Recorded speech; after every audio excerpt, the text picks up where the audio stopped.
Hello, friends. Welcome to LeggLife Podcast. My name is Adam. My name is Sherry. Sherry Beth, what episode is this? 39. That's crazy. It's kind of, yeah. Next week is our 40th episode. Yeah. And we have an idea for episode number 40. We do. So we will share that next week. You'll get to hear about what that is. Yep. But this, episode 39, but this one is also a special one. Yeah. Because we are only, well, days away at this point. Yeah. From our 16th wedding anniversary. Crazy. And over the last 16 years, we have learned some lessons through doing things right. We've learned some lessons through doing things terribly wrong. And so we thought that we would basically just have an episode all around relationship advice that we've learned after 16 years of marriage. Yeah. So that is what we're talking about today. Yes, and I don't think that this is us saying that we are, like, experts, because God, we're no. not. Like, we're very much still learning. Yep. But this is just what we have learned in the last 16 years of our marriage. And we've made it so far. We have. We're not to 16 years yet. Let's hope we get there, because this podcast would be very strange if we didn't. Well, Marriage, sure. relationship advice after 16 years. Couple doesn't make it 16 years. Couple ends their marriage days before the Days before 16th anniversary. Huge fight during podcast recording causes couple to break up days before 16th wedding anniversary. It's like, Oh, man. oh, what was the topic? On how to survive. Great. So that is what we're talking about. We sat down, we talked about this stuff, and this is going to be different than normal relationship advice. Here's why. My approach to this was, in some ways, what were the things that people told us when we were like either dating or in like early parts of our relationship or our marriage, like advice that we got that I just think ended up being absolute shit. Like just stuff that was like, you know what? That's actually not real. Like, Yeah. that looks good on a card, but that's not real. It sounds pretty, but it's not really actually realistic. So that's what we're going to talk about. We're going to talk about the Yeah. things that we've learned that may not ever make it into a Hallmark card, but that we think are honest. Yes, and I do want to say that the idea sort of started with a conversation that Auburn and I had just actually before we all went down to Idaho. Mm-hmm. Adam was already in Oregon, and she and I were hanging out and kind of discussing and like podcast ideas and whatever, and we I don't even remember how we got on the topic, but we kind of started talking about how great Adam is actually at, like, That's one of my favorite topips. Just so we're all clear. at taking care of me and knowing things that I like and kind of all of the other women in our lives. So when Auburn was here with Desi, with all of our friends, Mm-hmm. he really kind of takes on the role of I'm just going to take care of you, which I really appreciate, and we'll kind of get into some details there. But so she and I kind of started making a list of things that you're really good at. Yeah. And so then you and I started talking about this and expanded it. And we were like, what if we actually sort of tweaked it a little bit? And it kind of just became like marriage advice and like how to treat your person. Well, here's what I'm going to say. I'm going to not use marriage advice because I don't think this is marriage advice. Yeah. I think this is life advice in every relationship you're in. Yes, probably. I don't think this is marriage advice specifically. In fact, I think it shouldn't be. I think this should be all relationship advice. Yeah. And it just felt weird to me to do a podcast about, How great Adam is. yeah, it felt really strange to me. And so I was like, you know what? I think we can still do that because I do think some of this stuff is important. I think that, there are things that guys aren't ever told as far as like how to act or treat or how to be. And I think that's a shame. So we're going to talk about some of that stuff in here. Yeah. And so this is a combination of Adam being great. Again, a really good topic to discuss. And then just lessons that we have learned in our 16 years of marriage. But honestly, I do believe that these apply to so many more relationships. If you're not married and you're listening to this, please don't check out because I think that this is really important in all relationships. Yes, some of them, yeah. Some of them. Sherry Beth, where are we starting? So we kind of just compiled a list, and it's a little bit random. It's not really like in any kind of order. No, we're going to jump around a little bit. Yeah. Yeah, totally. We are going to start with being the expert on your person. Okay. We've talked about this, or I'm pretty sure I have in past podcasts, probably in vlogs. And I think it's important that we are starting here because so much of what we're going to talk about flows out of this. Yeah. This to me is one of the foundations. I am a firm believer that in order to care for, love, value, honor, respect, serve, whatever word you want to use the other person, the first step is that you have to get to truly know them. Right. I believe that for me to love Sherry better than any other person, I have to know her better than any other person. Yeah. And not like know necessarily just what she puts out there, but know like the real her. Know the things that bring her life, know the things that bring her joy, know the things that like piss her off, know all of that stuff, right? And in most relationships, that takes time because we all tend to reveal a little bit of ourselves at a time. Right. You know, we enter relationships, romantic and not, with this kind of guarded approach where I'll show you a little bit of myself, but not too much because I'm afraid of getting hurt. I'm afraid of you rejecting me, right? If you fully saw me, you'd leave me, that kind of thing. Right. Yeah. And so that takes time. But I am such a believer. In fact, if I was giving advice to, let's say I'm going out to coffee with a young man in his early 20s and he has found a lady that he would like to court. He's pursuing a young lady. All right. The first tip I would give is to be like, become an expert in her. Yep. Like, know her emotions and her feelings, know what her drives and her dreams and her goals.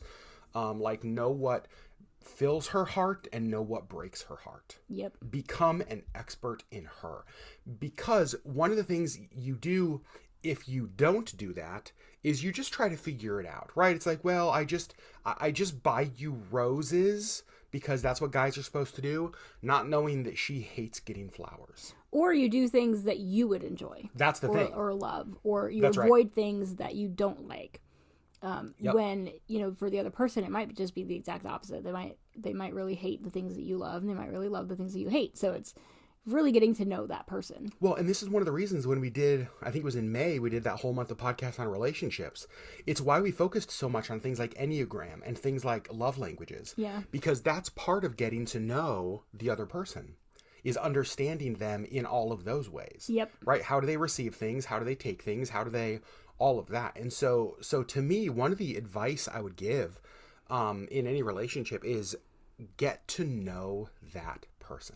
And really, I think, and I'm going to brag on you for a minute, Okay. I think that there have been so many times in our relationship that you actually knew me better than I knew me. Yeah. I agree Because with that. you have made it your goal to be an expert on me. And so, like, there's been a lot of times that you see me acting some way or saying something or whatever, and you're just like, here's what I think you actually mean by that. Mm-hmm. Because I know you and I know your heart and I know where this is coming from.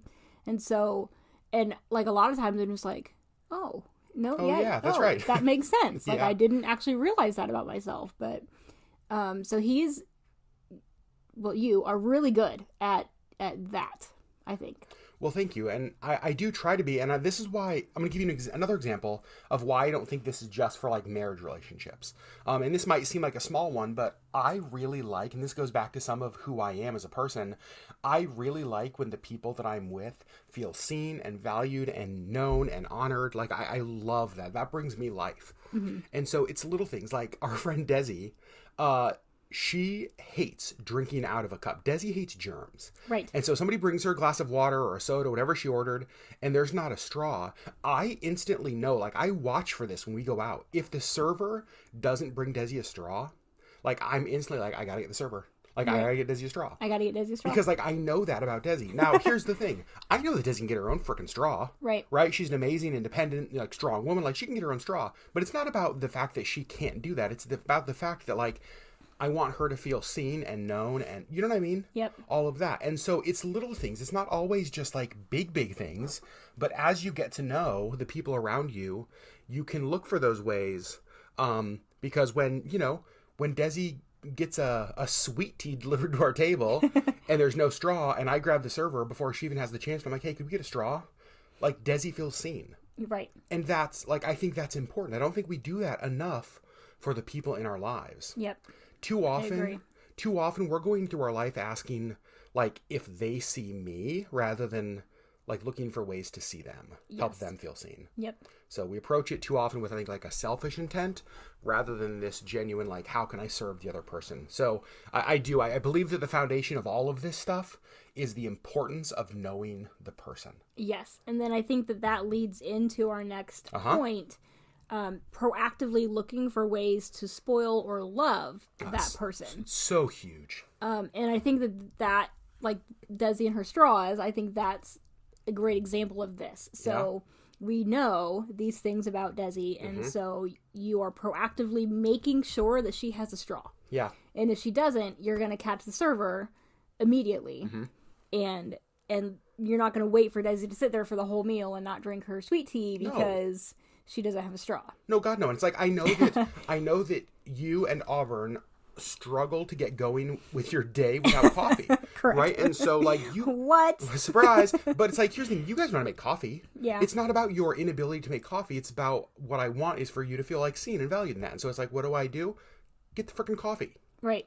Get the freaking coffee. You set it the night before. You make sure it's going before we get up. Yeah. Like, you'll bring us our cups. Completely. Absolutely. Yep. And so I love that. I think one of the other things, and I want to talk to guys in a lot of this. So I'm going to probably mention that, like, guys, listen to me. This is one of those guys listen to me moments.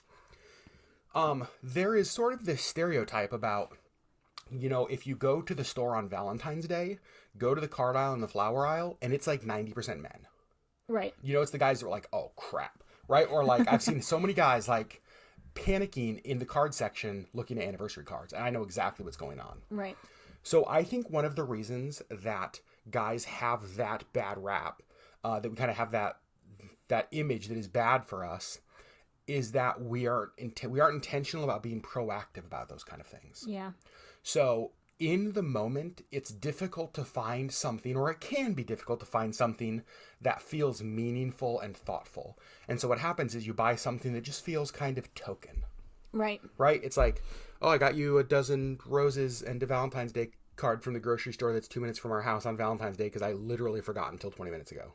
Right, on my way home because I was like, crap. It's Valentine's Day, right? And so to me, I think intention and being proactive helps you not only give better gifts, because this isn't about like giving gifts, but it helps the other person feel known, which is such a key component of this. Yep. I think back to a time, what was right before I was going on my road trip.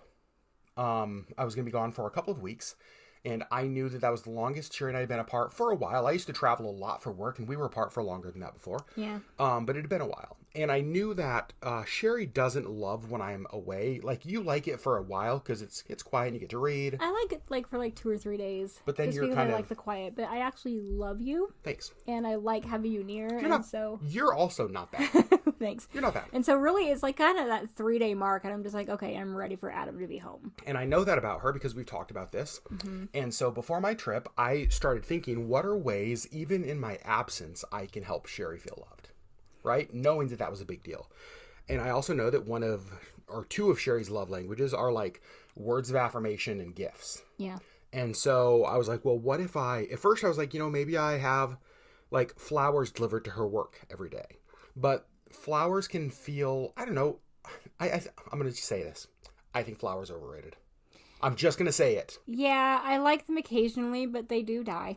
I feel like they're too easy. And they're so expensive. I feel like they're too easy. Yeah. And so I wanted something that wasn't that. And I knew that, letter writing has been a part of our story even back to before we were dating. We were just friends, and you were in Indiana and I was in Alaska, and we wrote letters. And so what I decided to do was sit down and write you a letter for every day that I was away, and I would date it. So it's like, here's your Monday letter, here's your Tuesday letter, here's your Wednesday letter, so that every day you got a message from me even though I wasn't here. Yeah. Here's the thing. If I wouldn't have been proactive or thought about that in advance, that wouldn't have happened.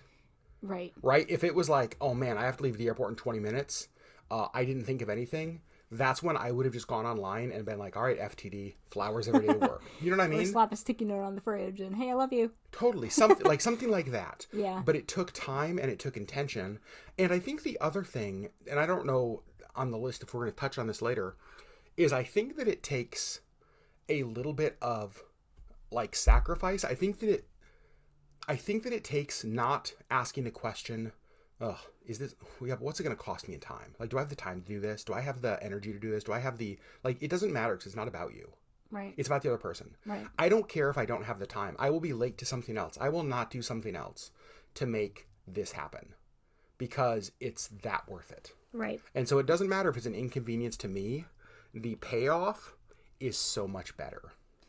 Yes. Right? It's having that it's putting the other person above you. And I just don't think that people do that almost ever. Yeah. And I think that's why so many relationships are like self-focused and like don't work out because you have two selfish people trying to be selfish and that never works. Right. Which I think kind of leads into our next point. Hey. All right. That it should not be a transactional relationship. This is one of the biggest hurdles that I have seen that has ended so many relationships that we know. Yes. So in like the note writing, if you had just been like, okay, I'm going to spend this hour and a half, whatever, and write all of these nice little letters, what is she going to do for me? Exactly. Because, well, first of all, that's not how my brain works. And letters to you aren't really super important. No. So, like, they're nice and you appreciate them, but they're not like, oh, you actually took the time to do this. Like, you don't really care. So if I had done that, or if you had expected me to do that, it just would have fallen flat. And 100%. So I think, you realizing, like, I am also not going to spend an hour and a half doing something sort of like that for you. But you did it anyway. Yeah, because it's not about that. Right, because it wasn't about you. It was about what could you do for me. Completely. Right. Now, I will say this cuts both ways because I have also seen a lot. And so here's what I've seen played out in relationships. The way this has ended relationships, friendships, romantic, whatever it is that both sides are like, I've given 80% and she's given 30. Screw that. You know what I mean? Like, if you're not willing to meet me halfway, how often do you hear that? If you're not willing to meet me halfway, if you're not willing to do this, if you're not willing to, right? It's like, I will go so far and you go so far. It's sort of that old, like, if both people are given 50%, then you have 100% in a relationship. I disagree with that. Right. Both give 100%. Right. And don't think about what the other person is giving. Right. Except that can also lead to a place where you are taken advantage of. Yes. Now, and this is where people like me, so I'm an Enneagram 2, and I am it's classified as a helper. Helpers are one of the most taken advantage of groups of people. Right. Without a doubt. I can get to a place quickly where it's like, if you give, and like, there's nothing coming back at all. It doesn't have to be like, you don't have to meet me halfway. You don't have to give 10%. But if there's not anything that comes back, like, it's easy to be like, okay, like, clearly this either doesn't matter to you. You don't care about me. This is unimportant. You know what I mean? Right. Quickly. So I think it's important to say, you know what? I'm giving you flowers. I better get some frickin' flowers back. Like, that's ridiculous. Right. But at the same time, you want to have people in your life who are loving you and who are showing you that. Who want to know you and not see because you. of what you've done for them. Right. Just because of who you are. Just because of who you are. Just because of who you are. Yeah. They value you because of who you are, not because of what you do. Yes. I remember, oh gosh, this was a few years. I did something for a friend of mine, and I remember him saying, just kind of like, man, I'm never going to be able to pay you back for this. And I was just like, it's not about, like, no, I know. You know what I mean? Like, I didn't do this. That's not the point of this. Yeah, I didn't do this with the thought of like, I wonder when I'm going to get paid back. Like, that's not the point. Right. Like, I'm not doing this to get, like, paid back from this. I'm doing this because, like, I love you. I want to help you. I believe in you. You know, those kind of things. Mm-hmm. And I think that if all of us are in relationships with that mindset, it's better. Right. As long as you are not being taken advantage of. 100%. Right. And there are a lot of people, especially if you're a giver or helper type person, there are a lot of people that will be in your life as long as they can get something from you. Right. As long as they can. And that's one of the things I would say to pay attention to. Pay attention to the people that when they're not in a place to get something from you, they aren't around. Right. Right? And then it's like, oh, interesting. As long as you can, like, benefit from having me in your life, you're there. Right. But the second you don't benefit, you're gone. Mm-hmm. Or the second that the other person comes to them and says, hey, I need your help, they're out. They're like, nope, I'm gone. Right. That may be a toxic relationship that needs to go. Correct. Okay. Yep. Okay. What else we got? And hold on 1 second. Sorry. I would say that going back to the lesson we've learned in this over the last 16 years is to keep in mind that so many of this stuff it's like an awkward dance that you learn over time. So there's been a lot of toe stepping, like stepping on toes, as we've learned this. And because missteps. Missteps. Because Sherry and I are so different in this. Because I'm a natural giver, but as we talked about in the relationship podcast, you naturally don't think that way. Right. Like you don't start your day thinking like, how can I help Adam feel loved and seen today? Right. Whereas like for me, like almost like that's a morning like a thought to me. Yeah. Is like, but you don't. And so you've had to learn, and we've had to learn how to do that. Yes. And we're still learning. We're still learning. Yep. Yeah. Exactly. I'm going to skip a little bit because I feel like we sort of touched on one of our things. So I'm going to move to, and I do think that this sort of ties in. Mm-hmm. Don't buy the "I wouldn't change anything about you" line. Oh boy. And this is kind of one of those things that I feel like kind of early in our relationship was not really, I don't know if it was ever really given to us as advice, but sort of like, I think it's sort of like an understood, like if you're not with a person and you can't just love them for who they are, then they're not the right person. I think that's bullshit. Yeah. Like, you know, there are many, many, many things to love about Adam. Mm-hmm. There are some things that would you say at least 7? Would you say at least 7? Oh, calm down. Sorry. But there are some things that I don't like about him. Absolutely. And there are some things that I think have needed to change about him, and they still need to change about him, and vice versa. Like, I know that Adam loves me, but I am not perfect. No, not at all. And there are things about me that need to change. And if you are with somebody and you're like, nope, there's nothing that needs to change, they're perfect, that's not the right person for you. No, here's what I would say. I would say that if that's your view of the person, you're not honestly looking at them. Yeah. Like, you're seeing what you want to see. I have, and this is a big one to me, because I think that this leads to a lot of relationships that really could have been successful ending. Yeah. Because people were like, well, it wasn't perfect. There were just things that needed to change. I'm like, yeah, hell yeah, there were. Yeah. And there always should be, and there always will be. Just like Sherry said, we do have a great relationship. Is it perfect? 100%. 100% no. Would I change things today if I could? Absolutely. Mm-hmm. There's a whole list of them. It is not about finding the person that you're perfect with. It's about finding the person that you enjoy even the imperfect with. Right. You know what I mean? Like, you are not going to find the perfect person, and I know that because you, for sure, are not a perfect person. Correct. You know, it's like, how about this? You'll find the perfect person when you are that, but you're not, and I'm not. And none of us are. Nobody will be. Yeah. And so I just think that mentality needs to die. Because the whole, like, oh, I wouldn't change anything about our relationship. I'm like, nothing? Literally nothing. Or not willing to put in the work to, and I think if you're going into a relationship hoping to change somebody, that's also not the way to go. Yeah. And I don't know. Because I've seen people in those kinds of relationships where, specifically girls who, like, try to, like, date a guy who just is not up to snuff. And so, you know, well, I can change him. No. Not unless he wants to. Not unless you're both in this together and know that you need to change, he needs to change. Like, it's not going to happen. Yeah, I think that, I don't know, I just think that when you go into it expecting or looking for perfection, you go into it with such an unrealistic expectation that when your expectations are let down, it's easy to bail. Yep. Whereas I go into every day knowing that Sherry is going to screw up. It's just the reality. Sherry's going to do... I go into those days knowing I'm going to screw up. No, that's what I mean. And because I can know that because I know I'm going to. Right. And I go into those days knowing that you're going to do things that I'm like, crap, she did that again. Again. It's like, she's so annoying. You know what I mean? Like, I'm going to go into that every single day, and I'm going to have those little thoughts. And sometimes they're about tiny little things. Right. Right? It's like, oh, God, that again. That again. But they're there. And I think that to deny that they're there is really unhealthy. Yeah. In fact, I think that it creates a stronger relationship when you can be like, not when you're like, oh, everything is perfect, but when you're like, you know what? Everything is not perfect, and I still choose you.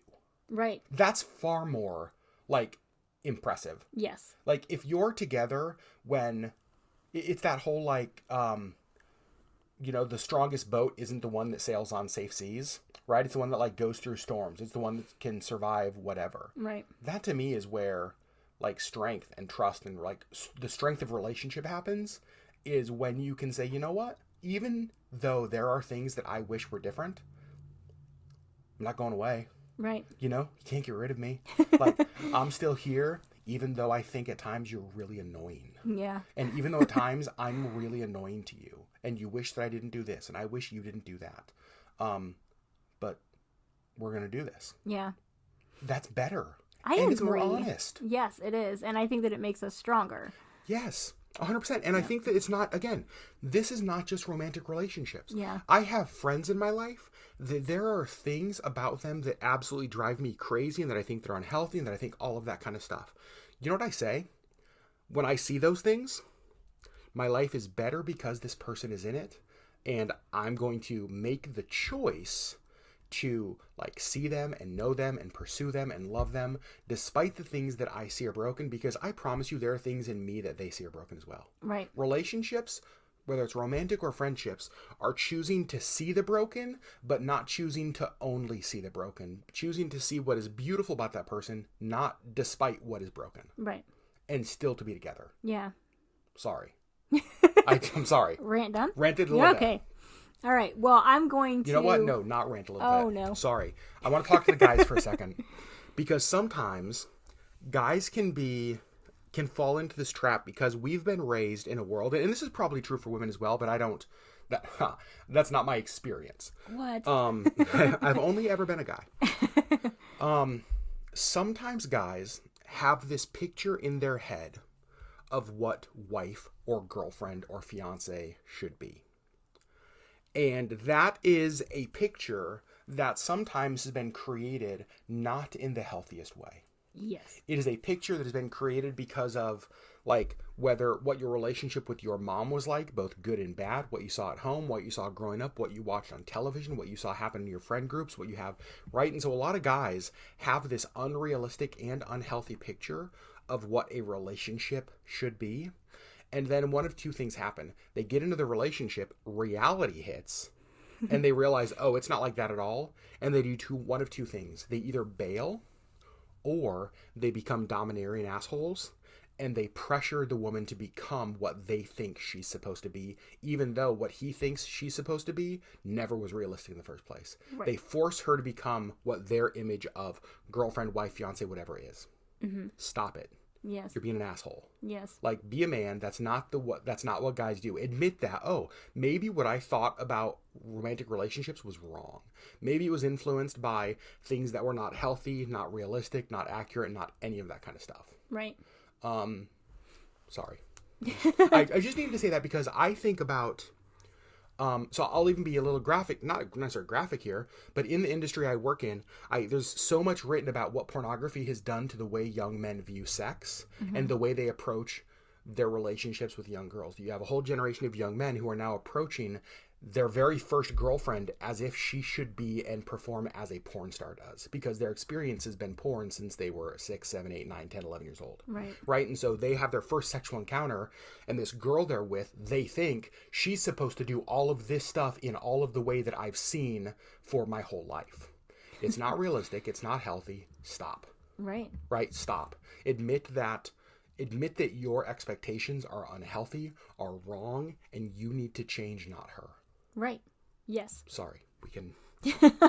No, you're right. And I think that girls go into relationships kind of not the same, but kind of the same kind of expectations that, because we read all these wonderful romance books and the guy is this big strapping whatever, and like, he's there to protect and he's there to, and that's not always the case.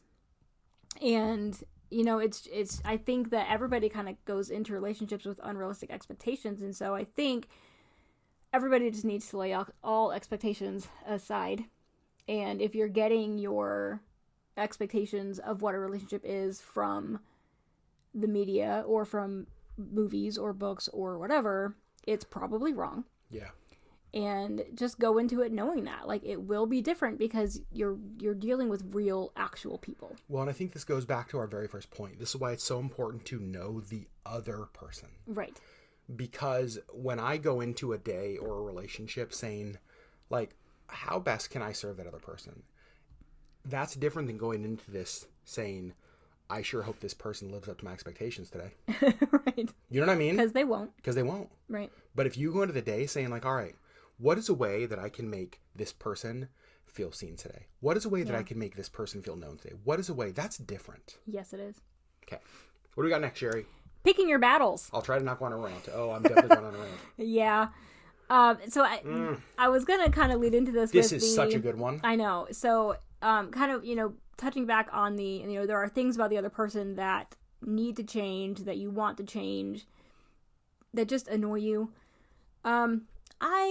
I think that this is where it's important to just pick your battles, because there are things about Adam that are annoying to me. What? Well, not many. Just so you know, I'm hearing this for the first time. For the very first time. The very first time. But I also know that I am an emotional person. Mm-hmm. And if I have had a rough day, if I've had a rough 5 minutes, my perception of reality is skewed because I'm looking at it through my emotion and not through actual, like, rational thought. And so I know this about myself, and there are things that Adam does that are mildly annoying on whatever day, but on days where I am already overly emotional, they're so annoying and I just can't handle it. So, knowing that about myself, I think that it is important to also know, like, most days this thing is just mildly annoying and I can ignore it. On the days that it just really irritates the hell out of me, I need to be the one to step back. Mm-hmm. I cannot pick a battle over this because it's just, what is it going to accomplish? Yeah. Like, I'm actually going to be the one in the wrong here, even though it's his annoying habit. Yeah. So that's just one of the examples, but I think, I save your battles for the big stuff. Like, the stuff that really needs to change, save that fight. Yeah. Go. Well, I was going to say that a lot of times, I know a lot of people that live life in this such high stress, like, yelling, dramatic place where they fight, like, everything's a battle for them. Right. And I'm just like, like, you're choosing that. Right. Like, you're choosing being right, or you're choosing winning over peace. Yeah. Right? Like, that's your choice. You're choosing to have everything be a battle. And it doesn't need to be. At the end of the day, who cares? Right. Right? Who cares? The reality is, even in our relationship, I bet there are 20 things that we could go to war with each other about every day if we really wanted to. If we really wanted to. Right. If we really were looking for it, like, we could go at it every day. Because I am highly emotional and take everything personally. Sure. And you're super nice usually, but you have a mean streak. And absolutely. You have words, like, locked and loaded at all times. Well, and I would say that some of that is me, and I would say that it's not just with you. I would say in most situations, I know what I could say in any relationship to absolutely crush the other person. Like, you can obliterate another person. Without a doubt. Right. And I know that about myself. Yeah. And so I will say, because I know that about myself, I know that I have to keep that in check, and that's why I think this is so important. Yeah. Because what is more important in this? Is it more important that I show Sherry that I was right, that I knew we shouldn't have purchased that, or you really want to bring that up here? to shut your mouth, right, and to be like, at the end of the day, this does not matter. It doesn't matter. And if I'm right or if I'm wrong, it doesn't matter. But I have the opportunity right now to choose peace. Yeah. Why would I not do that? Why would I bring drama that at the end of the day is not necessary? Right. What am I trying to make a point? I'm trying to win an argument? For what? That's what I mean. Like, for what? Like, what are you hoping to accomplish about that? Like, people who go through their life always trying to be right. I remember one of my bosses one time telling me that we were talking about the importance of when you're hiring new employees, look for people who just like the interpersonal skills are so important with a person, right? That, you have to work with that person, right? It doesn't matter how well they do the job. Like, you have to be with them for like 8, 9, 10 hours a day. Right. So like, hire people that you also like. And we were talking about how horrible it is when you hire an asshole. And we were talking about how, here's a good test. If you walk into the room and you look around, and every room you walk into, you can find like there's an asshole in there, you're probably the asshole. Like, if you walk into something looking for something, it's probably you. Right. Right? Like, if everybody else is an asshole, you're probably the asshole. It's not them. It's you. Right. And so if you are walking in every conversation or relationship and there's always high drama and there's always arguing, you wonder, it's like, why is there always drama in my life? What's the common denominator Be here? honest and say, what if it's me? Right. Like, what if I'm the asshole? Right. It's just true. Like, Yeah. we hate that self-reflection, but it's so important. I think it's so important. And I think that it's so important to know who you are and the way that you react to things so that you can be a better person. Because here's the thing. There are a lot of times in our relationship and in pretty much every other relationship we've had when I've had to be like, you know what? I was the asshole. You know what? Right. Like, yeah, I was the asshole in the situation. Yeah. And so I think that self-reflection is so important, that it's not always the other person. It's not always that, man, Sherry just does things that really annoy me. Sometimes like, oh no, maybe the reason that I'm annoyed is that I'm an asshole. Right. And I should change because that's not a good way to live. That's not a great kind of person to be. No. Right. Now, I think that it is important to, and again, going back to picking your battles, there are things that we have fought about. Yep. Because Would you say fight or argue? I would say argue. We really don't fight. And just a quick definition of that term, because we talked about this in a relationship podcast. For us, the way we define this, a fight is defined by, it's when you intend to wound and to win, right? A fight is when, you know what, I'm going to pull out those words that I know would obliterate the other person because I want to win. Because I can. I want to hurt this person. Right. An argument is where, like, I just think you're batshit crazy. You think I'm batshit crazy. And we're going to argue about this for a while. But, like, my goal isn't to hurt you in that. Right. Right? And so we really don't fight. No. But we argue. We argue. And so when we have these arguments, I think that because there have been a few where, you have called me out on something or I've called you out on something and we argue about it. And of course, the other person always thinks they're right. Totally. But I think that it has, talking it out or arguing it out, I think has brought light into the situation. And then, there's times that you're like, hey, this is something that's true about you. And I'm like, absolutely not. But after reflecting and after discussing, oh, no, it actually is. And it's something I need to change. Mm-hmm. And so I think that those are important. And I think, choosing your battles wisely and changing things that need to be changed and not just little annoying ticks, I think is important. We talked about this recently, I think. If we haven't talked about this, I've meant to for a long time. It is one of the things that I'm learning in relationships, and I think it's really healthy in this relationship and on all of your others, is the importance of approaching every person that you meet with the reality that there is something you can learn from them. Yep. Did we talk about this? I don't remember. Okay, I meant to. I feel like you and I have, but I don't know if we've talked about it. So here's my thought on this. The reality is every person you come in contact with, because one of the dangers is in relationships is to think that you are the smartest, you're the best, you're the one who's right, the other person's wrong, everybody else is an asshole, I'm great. Why don't they see it my way? Right. Right? And the problem with that is that nobody wants to be around that person. Right. And so you just end up kind of alone because you drive everybody away because who wants to be around that? Right. If you approach every single person with this thought of like, what can I learn from them? Mm-hmm. Because here's what I know. And I thought about this when our nephews were here.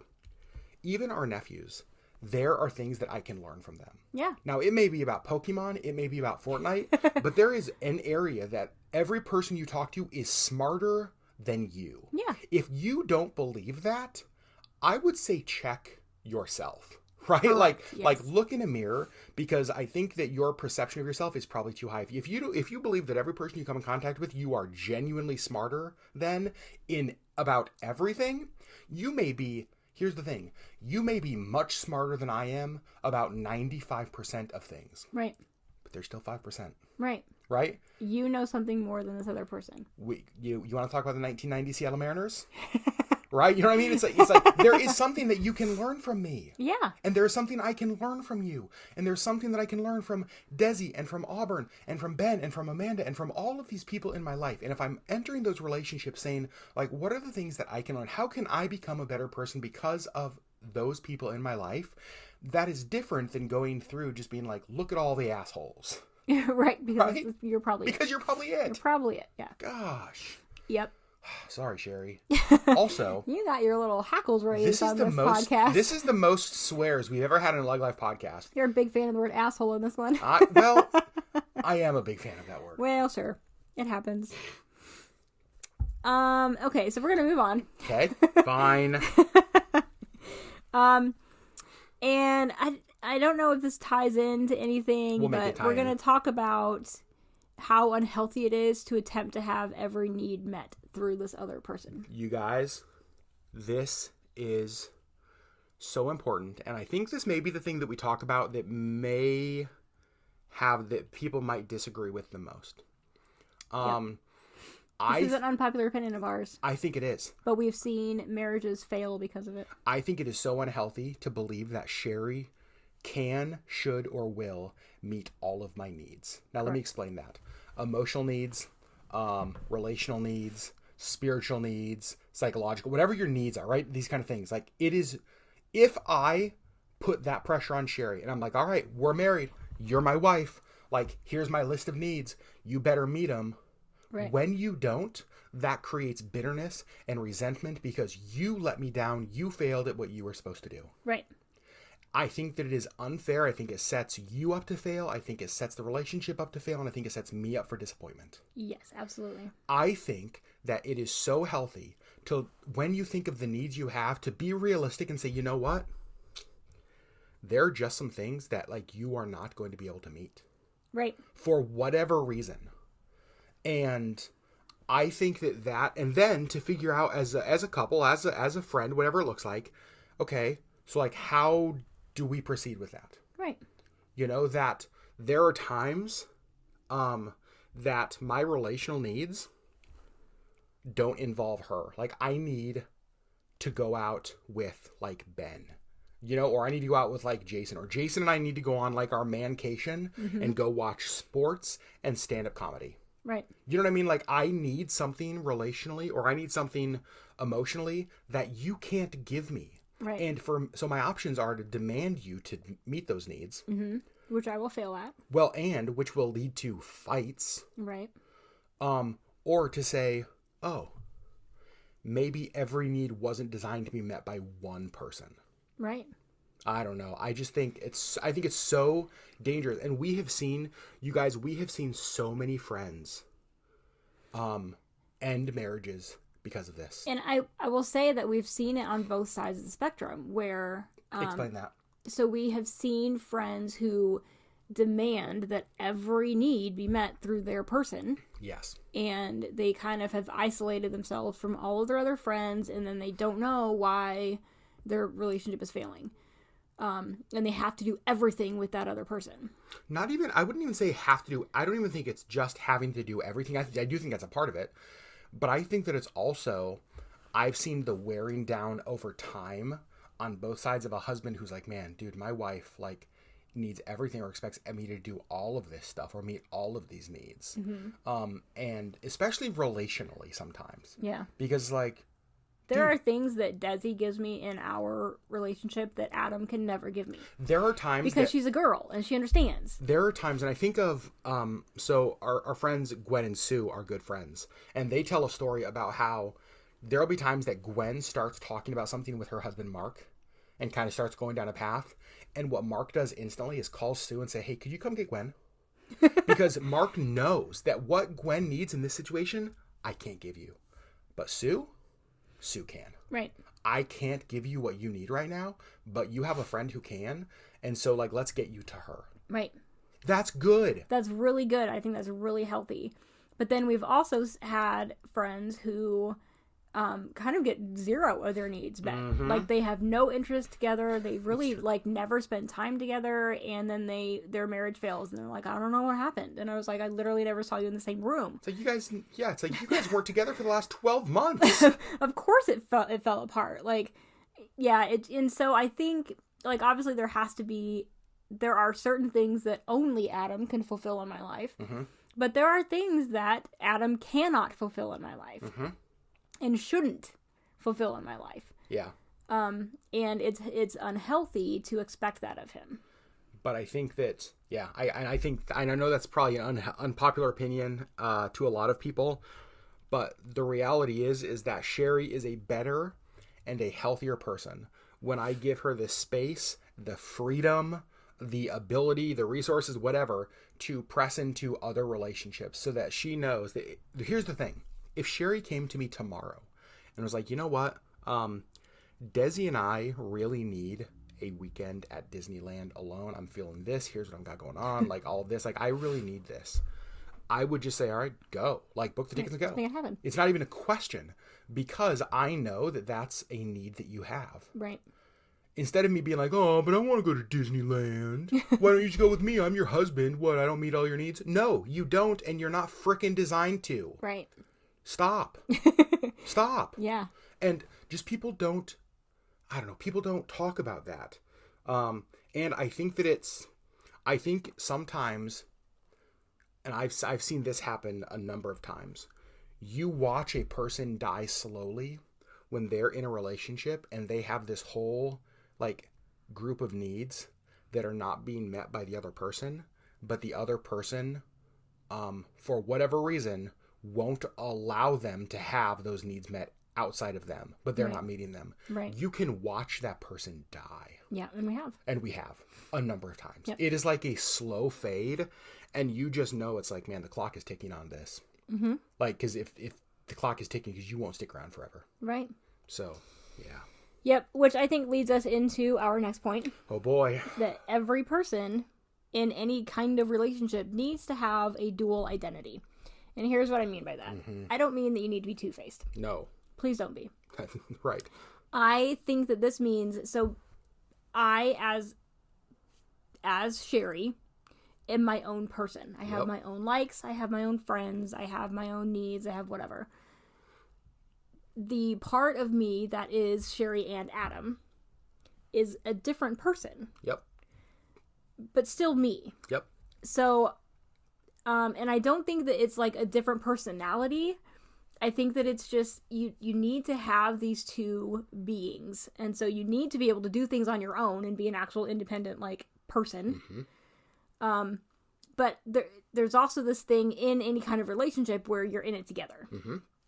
And this is not just a marriage thing, although this is kind of what we're... I'd say primarily for this point. Yeah. But, like, with friends and whatever, like, there needs to be a, like, ride or die sort of thing. Like, we're in this together no matter what.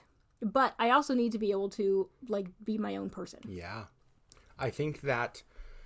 So the first illustration that comes to my mind is a lot of times when a couple have kids really young.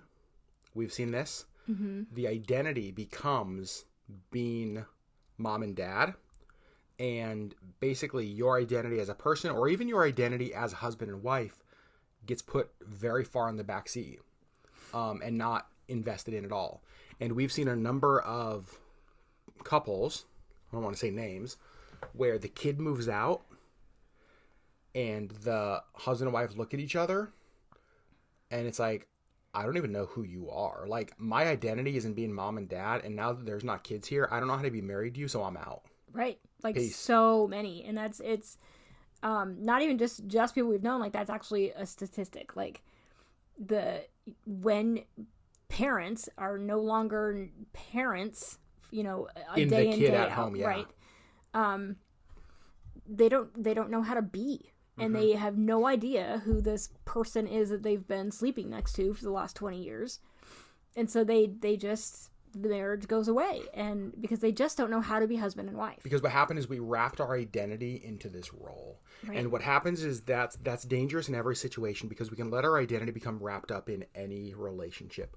I could let my identity be so wrapped up in being married that I lose all of the rest of me. I could let my identity so be wrapped up in YouTube that I lose the rest of me. I could let my identity so be wrapped up in being a friend to this person or that person or my job that I lose the rest of me. And it is so important in relationships to understand who you are, what makes Sherry, but then also what makes us, but then also what makes your friendships with Desi and with Amanda and with, right?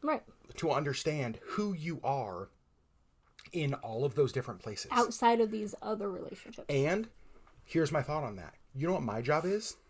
My job is to champion you being you in all of those. Yes. So my job for your identity as my wife is not to be like, I want to be selfish and I want to make sure you have, like, you're with me as much as possible and we're only doing stuff together and you're serving me and you're making me happy and you're making sure I'm pleased and you're making sure, right? Like, that is not my job. Right. My job is to say, what can I do to make sure Sherry feels the most alive in every one of those relationships? That you feel the most alive as my wife, that you feel the most alive as Sherry, the creative artist person, that you feel most alive as Sherry, who has margin in her life to go spend time with her girlfriends. That's my job. That you feel like you have the freedom and the space and the time to be you, truly you, in all of those. Yes. I think we forget that. I think so too, yeah. That it's like, oh, well, my job is to make sure you're a good wife. No. No. Your job is to make sure that I am me. And my job is to make sure that you are you. That's exactly right. The best version of you. Yeah. And the truest version of you. So that, like, I know that I have the freedom to call you on your crap when I see you not truly being you in different spaces. Right. And you have the same and have done the same with me as well. So...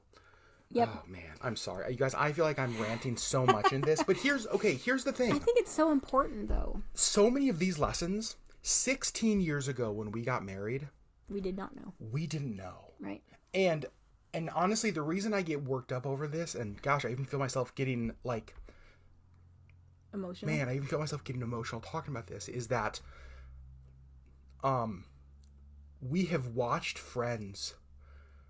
end marriages and end relationships and go through really hard, like, heartbreaking seasons where there was pain and hurt that will last for the rest of their life because some of this stuff wasn't done well. Right. And so I rant about this and I get emotional about this because I've seen what happens when you forget your identity apart from only being so-and-so's wife or so-and-so's husband. I've seen what happens when you try to get every single need met by this person and slowly you die or slowly they die and eventually the relationship does. And you end up going from marriage certificates to divorce papers. I've seen what happens in all of these situations when they're not done well. And here's what I would say. We haven't done them well. Always. But we're certainly trying. We're trying. We're certainly trying. We're trying to find the way that works for us. And I think that's important to remember, that every couple and every situation, every relationship is different. But it's important to say that this relationship is important enough to figure it out. Yes. Your friendship with Desi, your friendship with Amanda, your friendship with Auburn, your friendship with whoever. Like, it's important enough to work through the awkward to figure it out, because those are relationships that I want to last. Yep. Right? And so that's why I get emotional about this stuff, is that I've seen so much pain because of these things. Yeah. And I wish 16 years ago or 17 years ago that I could have listened to a podcast that told me, you know what, like, you're entering into this new marriage, don't expect every need for Sherry to meet, because you're going to put a pressure on her that she can't bear, and your resentment is going to grow as she is unable to meet those needs. Right. I wish I would have been told that. Yeah. But people aren't told that. Right. And so that's kind of my, if I'm ranting in this, if it comes across, that's where my passion in this stuff comes from. Yeah. So, sorry. Because we care about it. We actually really only have one more point. And I think this one is really geared more toward specifically married couples. Okay. And I think that we have an interesting relationship because we were friends for like 7 years before we started dating. And we dated for 2 years, and then we've been married for almost 16. Uh-huh. So I think that we have this foundation of friendship, and we've known how to talk to each other and how to argue with each other. Aside from the romantic interest of our marriage relationship. Sure. Which a lot of people, I think, don't have. But I think that it's so important just to have that foundation of friendship. Because I think that, you know, on hard days, I need a hug from my best friend. And that's Adam. And I don't... Take that, Desi.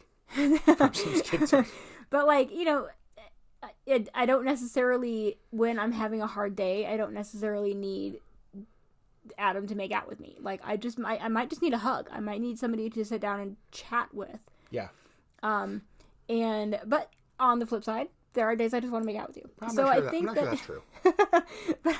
I think that that's important to have both sides, and I think it needs to be a balance of both.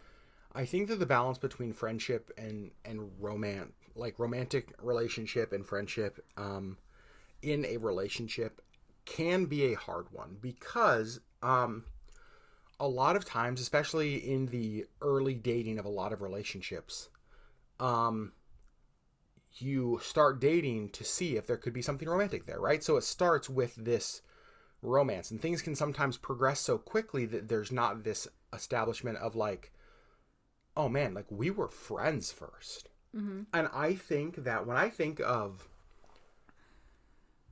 like some of my strongest relationships in my life, I think of like that season of what it looked like to cultivate a friendship. Right. You know what I mean? That it was just like friends. And I just think that is such an important, now I know that, you know, it's not always about like, okay, well, I eventually want to find somebody to marry. And so I'm just gonna, you know, I mean, you have to date, and a dating really like you're seeing if there could be romance there, right? Is there a spark? Is there something? But I would just say, don't skip past the importance of becoming friends and being friends. Right. Because, and we've seen this happen, when relationships are, and this kind of goes back to having your needs met. Right. Because when relationships are just like romance, only like physical, hard, fast, hot. That sounded very inappropriate. Not what I meant it in my head. I don't think. Maybe it was. Then what happens is that when the day comes and life falls apart and things are really hard, and I really need a friend right now, and all you're trying to do is put your hand in my pants. Like, you know what I mean? We're done here. That leaves you a bit longing because you realize this, like, this is about one thing. And when it's not about that one thing, that person leaves. Right. Or you leave. Or the relationship dies because that's all it's based on. Because I need more than that. Right. Right. Because everybody needs more than that. Completely. And so I think that that works both ways, that, you know, there also does need to be some level of passion. Yes. You know? And so yeah, that works. That works both ways. You don't just want to be like glorified roommates. Because that's boring. Yeah. Right. So, yeah, I think that it's important to balance those two. Yep. Yeah. Well, I think that was all of our points. Yeah. All right, guys. What'd you think? Did I rant too much? Did Sherry curse too much? Oh, my gosh. What? Did I curse too much, Mr. Asshole? You probably... Wow. Wow. Okay, I'm not calling you. No, you for sure called me that. Well, sometimes. I'm gonna save that audio, and I'm going to use it every time you text me. It's like my phone's gonna pop up with that. Oh man. You guys, I know we were a little bit all over the place, but as we sat down and said, okay, what are the things that we wish people were honest with us about 16 years ago? Yeah. You know, the reality is that in the cards people sent us on our wedding, none of the stuff was there. Right? It's all like happy, fluffy, like feel good kind of stuff. Yeah. But I think there needs to be a place where you kind of hear the real stuff. Yeah. To me, as we mentioned at the very beginning, the most important thing you can do, the most important place to start is to like know your person. Absolutely. To become an expert in them. Yep. Know what, like I said, know what fills their heart and know what breaks their heart. Do everything you can to fill, not break. Yeah, but also here's the thing. The important reason to know what breaks their heart is that there are times that we're doing something or seeing something or watching something, and I know what that is doing to you, even if I can't see it visibly, and I know the way I need to respond to you and react to you. Yeah. Because I know what is happening to you inside, and if I didn't know that and I was just looking at what I saw on the outside, I would have no clue. I'd be like, oh, everything's fine. Right. But I know it's not. Yeah. And so, like, you need to know that kind of stuff because it helps you know your people and love your people better. It helps you know that there's not a straw with the soda. So you better get a frickin' straw, right? It helps you know that it's like, oh, it's 8:30 in the morning and you have a really busy day and you function best with coffee. And so the best way I can serve you is to make sure you have your coffee. Yeah. You know that you're married to a woman who has a period every month and I'm going to need tampons and you're going to go to the store and buy me tampons. Here's the thing. Can I have one more rant? Yes. And I feel like I've ranted about this a lot, and so I'm sorry, but here's my thing. I feel like because our channel's growing, our audience is growing, and so this may be the first time some of you guys hear that, or hear this.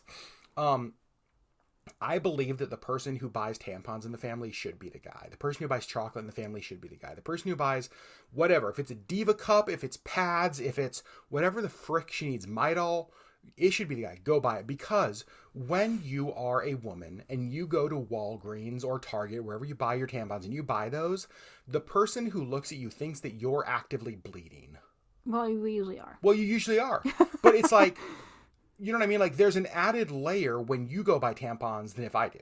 Right. I'm not having my period. Right. You know what I mean? Like, I'm not having my period when I buy tampons. Right. And so, like, I don't understand the stigma around that. To me, I see that every month you are in excruciating pain and you are miserable, and the only thing you want to do is curl up in your chair under your blanket in a fetal position, eat some chocolate, watch a movie, and not move because you want to die because your body's trying to kill you. Correct. You know what I can do?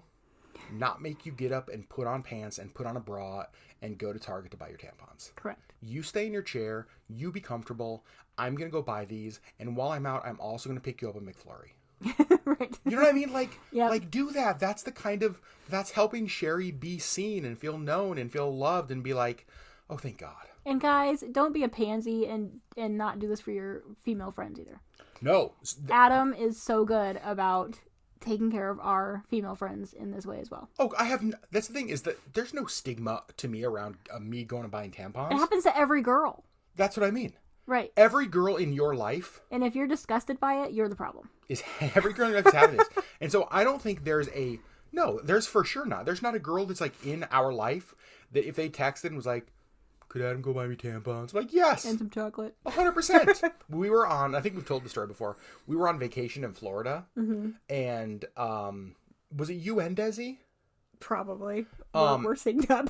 Yes, pretty synced up. And so I went into a gas station and we call them in our family, call them like period chocolate. Right. Right. It's like I came home with period chocolates. And I never come home with like one Hershey's bar. I always come home with like 10. Correct. Like it's like the box of Hershey's bars. So I'm like, yeah, better be stocked up.